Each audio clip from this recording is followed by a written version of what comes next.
Bien, bah du coup on va pouvoir aborder la correction des exercices. Alors ici on nous disait recopie chaque expression et souligne le facteur en commun qu'il y a partout. Bon bah voilà, là on a bien en fait une petite c'est quoi ça? On a une petite multiplication là. Qu'est-ce que c'est que ce truc? Donc je reprends. On a bien une petite multiplication qui est cachée ici, là et là.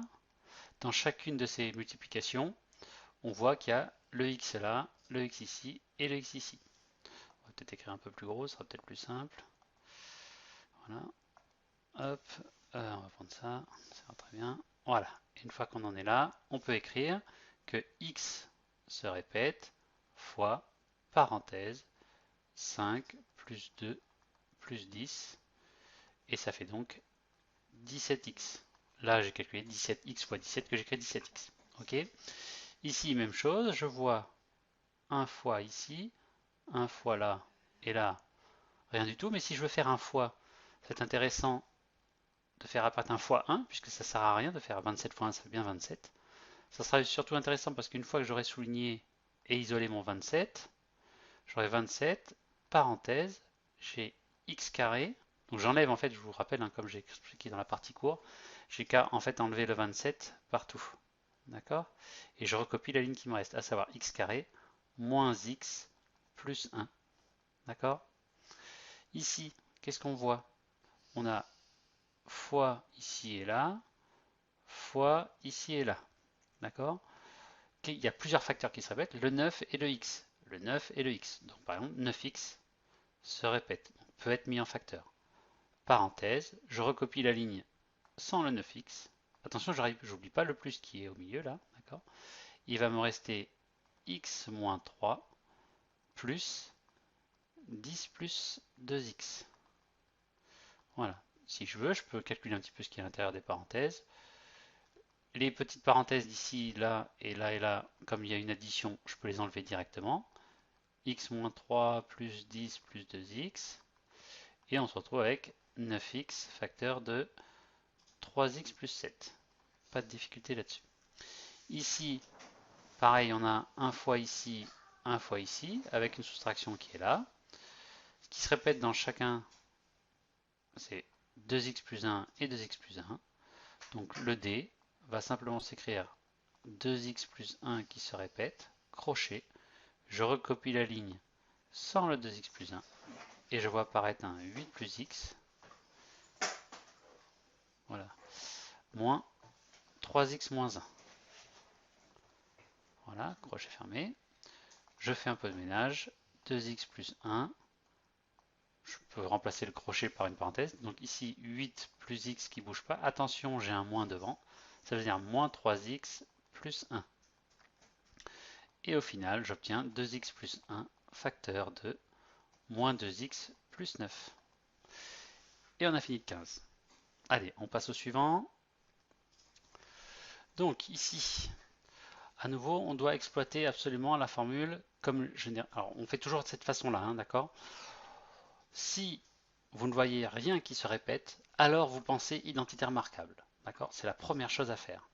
Donc A, rien ne se répète, etc. Nulle part, quoi. Donc tout va bien, je pense à l'identité remarquable, et la seule que vous ayez en tête pour l'instant, enfin, que vous connaissiez, c'est A carré moins B carré égale A plus B facteur de A moins B. Ok. Donc tout l'enjeu consiste à trouver la valeur de A et de B. D'accord?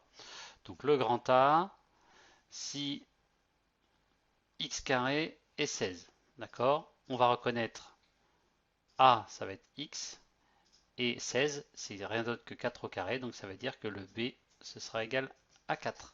Ok?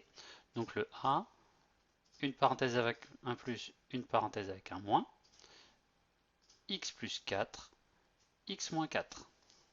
Ok. Le B, ici 1, ce n'est rien d'autre que 1 au carré, puisque 1 fois 1, ça fait 1. D'accord? Donc le A de la formule, hein, quand je parle du A, c'est quand je regarde les formules ici. Hein, d'accord? Le A, ce sera 1, donc 1 en première position, et le B, ce sera Y.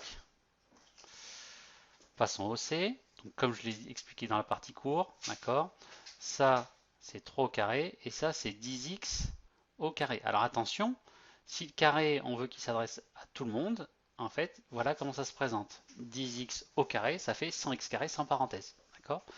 Donc le a c'est 10x, 10x plus 3, facteur 2, 10x moins 3. Le d c'est 6 au carré moins 9z qui a été mis au carré. D'accord? Donc le a c'est 6 et le b c'est 9z. Voilà. Enfin, attaquons le E. E, alors que ce soit un X, un Y, un Z ou un pi, c'est la même chose. Donc ici, il n'y a pas de difficulté. D'accord. Tac, tac. On se retrouve avec un 2pi. 2pi, alors 25, c'est 5 au carré. Donc c'est 2pi plus 5, 2pi moins 5. Ok. Le F. Ah, voilà. Donc ici, j'ai rien qui se répète. Donc c'est que ça ressemble à un A carré moins B carré. Ok. Donc le B, on a compris que B c'était 4 finalement. En revanche, le A, ok, si je vois qu'il y a un carré ici, un carré là, ça veut dire que le A fait directement T plus 3. Donc le F, c'est quoi? Ça va être un petit peu plus gros. Une parenthèse 1 plus, une parenthèse 1. Là, je vais recopier le A. Le A, c'est T plus 3. Donc A ici et ici. Moins B, B on a que c'était 4, donc 4. Voilà. Pareil, j'hésite pas à faire un peu de ménage. Donc T plus 7, facteur de T moins 1. Ok. Le G, pareil, A carré moins B carré, et on va deviner que A, c'est rien d'autre que 2x plus 1, d'accord? Donc le G, grosse parenthèse, une avec un moins, une avec un plus, le A pardon, qui fait 2x plus 1, donc 2x plus 1 ici, 2x plus 1 ici, le 25 qui est issu d'un 5, donc voilà, un petit peu de ménage, 2x plus 6, facteur de 2x moins 4. Le dernier, ah, ça il est bien. Donc là, c'est A carré moins B carré. Le A, ça va donc être 3i plus 7. Le B, ça va donc être i plus 5. Donc j'écris A plus B, A moins B. Voilà. Je vais y aller en patte de mouche. Donc A, c'est 3i plus 7. 3i plus 7. 3i plus 7. Et le B, i plus 5. I plus 5. Alors attention, i plus 5. Là, d'accord, ici j'écris le B. Le B. Le B. Mais le B, comme c'est plusieurs termes, je vais les mettre entre parenthèses. D'accord? Je peux le mettre ici. Voilà. Et par conséquent, quand je vais enlever les parenthèses à l'intérieur, 3i plus 7, on va changer de couleur quand il veut. J'enlève les parenthèses, i plus 5, et ici 3i plus 7, et attention, moins i moins 5. D'accord? Que je peux finir en 4i plus 12, facteur de 2i plus 2. Et voilà, on a fini et on a bien travaillé. Félicitations.